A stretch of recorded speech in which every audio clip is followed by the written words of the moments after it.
ஸ்ரீவில்லிபுத்தூருக்கு எவ்வளவோ பெருமைகள் அமைந்திருந்தாலும் ஆண்டாள் பிறந்ததினாலே உண்டான பெருமை அது தனிச்சிறப்பு வாய்ந்தது தானே. அந்த ஸ்ரீவில்லிபுத்தூர் எப்படிப்பட்ட திவ்ய தேசம் என்னால் அதற்கு முதற் பெருமை கோதை பிறந்த ஊராக அமைந்திருத்தல். பெருமானுக்கும் ஸ்ரீவில்லிபுத்தூர் என்னால் ரொம்ப இஷ்டம், அதிக பிரேமம் அமைந்திருந்தது. ஆண்டாள் பிறன்னே போற்றத்தக்கவளான நம் அத்தனை பேருக்கும் தாயாக அமைந்திருக்கக்கூடிய ஜெகஜனனி ஆண்டாளுடைய நீராட்ட உற்சவத்தைத்தானே நாம் அனுபவித்துக் கொண்டிருக்கிறோம். ஆக அழகான திருமஞ்சனம் பார்த்தவர்கள் சேவித்தவர்கள் எல்லாம் என்னமோ கண்ணெதிரிலே ஒரு பெண் நிஜமாகவே அமர்ந்து கொண்டு நீராடுவதை போன்ற ஒரு தோற்றத்தை அவனையும் அவன் மனதை குளிர்வித்தவர்களான பிராட்டிமார்களையும் நாம் வணங்க வேண்டும். அதோடு நில்லாமல் அவனிடத்திலே அன்பு பூண்டிருக்கிற பெரியவர்களான பக்தர்கள். வருடத்திலே மார்கழி மாதத்திலே 7 நாட்கள் நடைபெறும்படியான அற்புதமான உற்சவம் இது. ராமானுஷர் காலத்துக்கு முன்னே 30 நாட்களும் நடைபெற்று கொண்டிருந்தது. ராமானுஷருக்கே திவ்ய தேசங்களிலே சீர்திருத்தம் செய்வதென்னால் ரொம்ப பிடித்தமான விஷயம் அது. யனம் பண்ணினோம் என்னால் பின்புள்ளார் சேவிப்பதற்கு திருமேனி நம் கைக்கு கிடைக்காமலே போய்விடும். திருமேனிக்கு நித்தியமும் திருமஞ்சனம் நீராட்ட உற்சவத்தை 7 நாட்களாக சுருக்கினார் என்ன நம் பெரியவர்கள் பகர்வர்கள். அப்படி 7 நாட்கள் சுருக்கப்பட்ட இந்த உற்சவமானது இந்த காலத்திலே 8 நாட்கள் நடைபெற்று கொண்டிருக்கிறது. காரணம், அந்த காலத்திலே ராமானுஷருடைய மறு அவதாரமான சுவாமி மணவாள மாமுனிகள் இந்த உற்சவத்தை சேவிக்க வேண்டும் என்று ஸ்ரீவில்லிபுத்தூருக்கு எழுந்தருளினார். எழியாத மனக்குறையோடே திரும்பினார். சுவாமிக்கு ரொம்ப வருத்தம். மனதுக்குள்ளே எவ்வளவோ எண்ணங்கள், ஆசைகள் ஆண்டாளுடைய நீராட்ட உற்சவத்தை சேவிக்க வேண்டும் என்று அமைந்திருந்தது.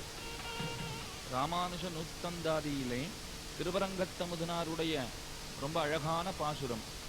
தாழ்வொன்னில்லா மறை தாழ்ந்து தலமுழுதும் கலியே ஆழ்கின்ற நாள் வந்து அளித்தவன் காண்மின் அரங்கரு மௌலி சூழ்கின்ற மாலையை சூடிக் கொடுத்தவள் தொல்லருளால் வாழ்கின்ற வள்ளல் இராமானுஷன் என்னும் மாமுனியே.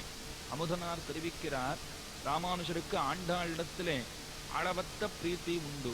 ஆண்டாள் தானே தன்னுடைய அண்ணன் என்று விசேஷமாக கொண்டாடின பெருமை பெற்றவர் ராமானுஷர். பெரும்பூதூர் மாமுனிக்கு பின்னானாள் வாழியே. இது ஆண்டாள் வாழி திருநாமத்திலே நாம் பார்க்கிறோமே.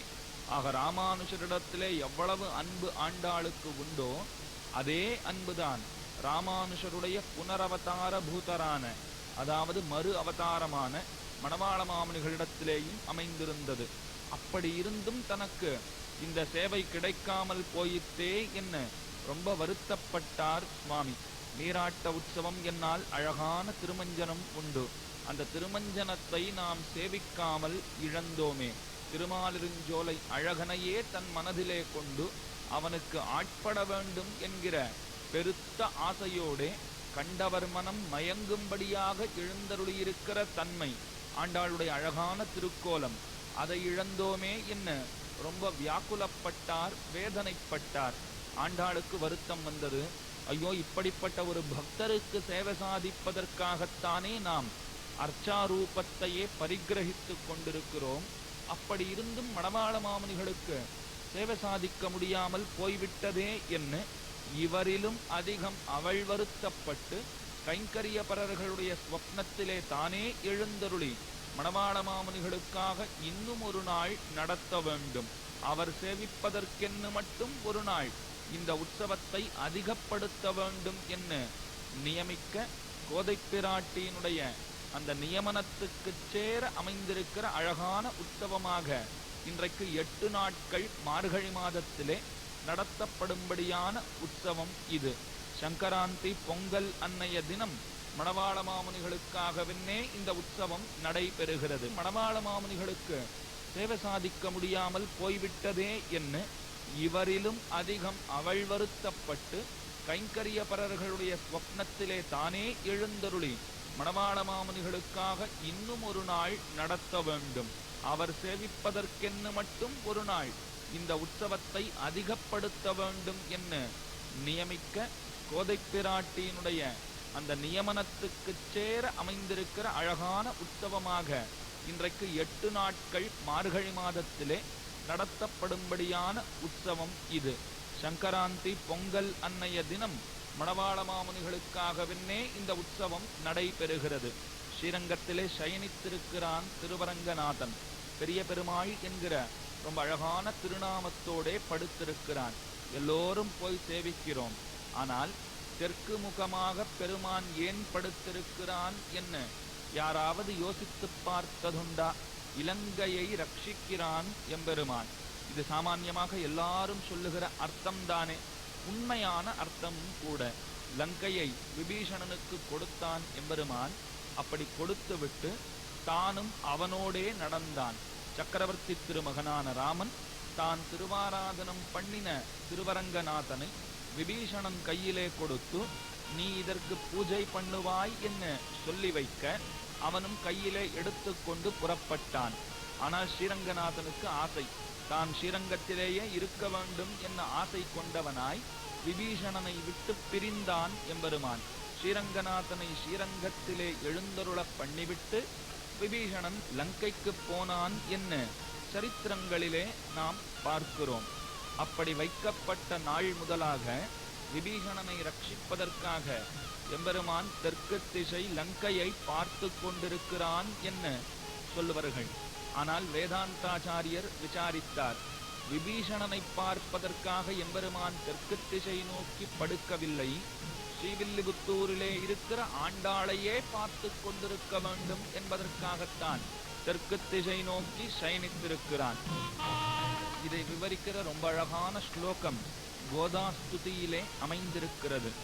திக்தக்ஷிணாபி பரிபக்திம புண்ணியலப்யாத் சர்வோத்தரா பவதி தேவி தவாவதாராத் யத்ரைவ ரங்கபதினா பகுமானபூர்வம் நித்ராளுனாபி நியதம் நிஹிதாக கடாட்சாக என்கிற உயர்ந்த ஸ்லோகத்தாலே நாம் தெரிந்து கொள்ளுகிற அழகான அர்த்தம் இது. ஆண்டாளை பார்ப்பதையே தனக்கு பிரயோஜனமாக கொண்டு தென் திசை நோக்கி படுத்திருக்கிறான் என்னால் நாம் எல்லோரும் போய் ஆண்டாளை சேவித்தால் தானே நமக்கு நன்மை உண்டாகும். ஆத்ம நன்மை என்பது ரொம்ப முக்கியம். நாம் தேக நன்மைக்கே எப்பொழுதும் பாடுபடுகிறோமே தவிர ஆத்ம நன்மையை பற்றி அவ்வளவாக அறிந்து கொள்வதில்லை. தேகத்தை பேணிக் காப்பதிலே காட்டுகிற ஆர்வத்திலே பன்மடங்கு ஆத்மாவை காப்பதற்கும் நாம் பிரயத்னப்பட வேண்டுமே. ஆத்மா ஸ்ரீமன் நாராயணனோடே உறவு பெற்றது, அவனுக்கு தொண்டு செய்வதற்கென்னே அமைந்திருப்பது. இந்த கருத்தை நன்னாக பறக்க உபதேசித்தவள் ஆண்டாள்தானே. அந்த ஆண்டாளை சேவிப்பது என்பது அவசியம் நாம் செய்து தீர வேண்டிய முக்கியமான காரியம். நம் ஆத்மஸ்வரூபத்துக்கே சேர்ந்த விஷயம். அதற்கு சேரத்தான் நீராட்ட உற்சவத்திலே நாம் பங்கு பெற்றோம் என்னால் ஆண்டாள் நோத்த நோன்பை நாமும் நோத்தவர்களாக ஆகுறோம் என்ன பெரியோர் சொல்லுவார்கள். அதற்காகத்தான் எல்லோருக்கும் அந்த எண்ணம் உண்டாக வேண்டும் என்பதற்காகத்தான் ஆண்டாளே மிக்க கருணையோடே நம் இல்லம் தேடி வந்து கொண்டிருக்கிறாள். இப்பொழுது இந்த தடவை வீட்டில் இருந்தபடியே நாம் பண்ணின பூர்வ ஜன்ம புண்ணியத்தின் பலனாக சேவித்துக் கொண்டிருக்கிற நாம் அடுத்த தடவை ஸ்ரீவில்லிபுத்தூர் போய் சேவிக்க வேண்டும் என்கிற எண்ணத்தை நம் மனதுக்குள்ளே வரவழைத்துக் கொள்வோமாக. எல்லாம் சரி, இந்த நீராட்ட உற்சவம் என்பது எதற்காக என்ன ஒரு கேள்வி பிறக்குமே. ஆண்டாளுக்கு இந்த விசேஷமான உற்சவம் அது நடத்தப்படுவதன் பின்னணி என்ன, என்ன காரணம் என்ன நாமும் யோசிக்க தொடங்குவோம். ஆண்டாள் பிறந்தது தொட்டே கண்ணனிடத்திலே காதல் வயப்பட்டாள். மணந்தால் அவனையே மணப்பது என்கிற உயர்ந்த நோக்கத்தை கருத்தை கொண்டிருந்தாள். அப்படி அவனையே மணக்க வேண்டும் என்ன மனதிலே ஆசை வந்தவுடனே அது எப்படி சாத்தியமாகும் என்று யோசிக்கத் தொடங்கினாள். அந்த காலத்திலே கோகுலத்திலே கண்ணனை பிரிந்த பெண்கள் எல்லாம் கண்ணனோடே சேர வேண்டும் என்பதற்காக காத்தியாயனி விரதம் என்கிற ஒரு விரதத்தை நோன்பை அனுஷ்டித்தார்களாம். ஆண்டாளுக்கு யோசனை வந்தது, அதே போல நாமும் ஒரு நோன்பை நோற்க வேண்டும். இதற்கு மார்கழி நீராட்டம் மார்கழி நோன்பு என்ன விசேஷமான பெயர். இந்த நோன்புக்கு சேரத்தான் 30 பாசுரங்களை, அதாவது திருப்பாவையை ஆண்டாள் அருளிச் செய்தாள். அதில் முதல் பாசுரத்திலேயே மார்கழி திங்கள் மதி நிறைந்த நன்னாளால் நீராடப் போதுவீர் போதுமினோ, ரொம்ப அழகாக தன் வயதையொத்த பெண்களையெல்லாம் அழைக்கிறாள். இந்த மார்கழி மாதம் அமைந்திருக்கிறதே எம்பெருமானுக்கு ரொம்ப பிடித்த மாதம் இது. கண்ணனே கீதையிலே அருளிச் செய்கிற பொழுது மாசானாம் மார்கசீர்ஷோகம் என்ன சோதிவாய் திறந்து பேசினான். இந்த மார்கழி மாதமானது எனக்கு மிக பிடித்தமான மாதம். ஏன் நானே இந்த மார்கழி மாதமாக இருக்கிறேன் என்ன கண்ணனே தெரிவித்தானே. அதனாலே எம்பெருமான் மிக உகந்த மாதம் மார்கழி மாதம். அதற்கும் மேலே ஒரு நாளைக்கு பின்மாலை பொழுது என்பது எவ்வளவு சிறந்ததோ அதே போலத்தான் ஒரு வருடத்திற்கே பின்மாலை பொழுதாய் அமைந்திருக்கிற சிறப்பு மார்கழி மாதத்துக்கு உண்டு. நம்முடைய ஒரு வருடம் என்பது தேவர்களுக்கு ஒரு நாள். ஆக தேவர்களுடைய ராப்பொழுது கழிந்து தை மாதம் உத்தராயணம் தொடங்கி பகற்பொழுது தொடங்குகிறது. ஆக தை மாதத்துக்கு முன்னமே இருக்கிற மார்கழி மாதம் இந்த பகற்பொழுதுக்கு முன்னமே இருக்கிற பின்மாலை பொழுதைப் போலே இருக்கிறதே. பின்மாலை பொழுதுக்கே ரொம்ப விசேஷம். காரணம், நல்ல புத்தி நல்ல எண்ணம் அமைந்திருக்கக்கூடிய நேரம் அது. பொழுது விடிந்து காலம் தாழ்ந்ததென்னால் கொஞ்சம் கொஞ்சமாக தீய எண்ணங்கள் நம்மை சுற்றி வளைத்து கொள்ளும். அதே பின்மாலை பொழுதிலே நம்முடைய மனது ஒரு விதமான கல்மிஷமும் இல்லாமல் தூய எண்ணத்தோடே அமைந்திருக்கிற சமயம். அதே போலத்தான் மார்கழி மாதமும் வைஷ்ணவமான மாதமாய் சத்வகுணத்தை உண்டாக்கும்படியான மாதமாய் அமைந்திருக்கிறதே. இந்த மார்கழி மாதத்துக்கு அவ்வளவு சிறப்பு. அதிலே நீராட வேண்டும் என்கிற கருத்தை வலியுறுத்துகிறாள். நீராட்டம் என்னால் என்னமோ சுனையிலே ஒரு நதியிலே இறங்கி நீராடுவது என்பது மேலெழுந்த வாரியாக நமக்கு கிடைக்கிற பொருள்.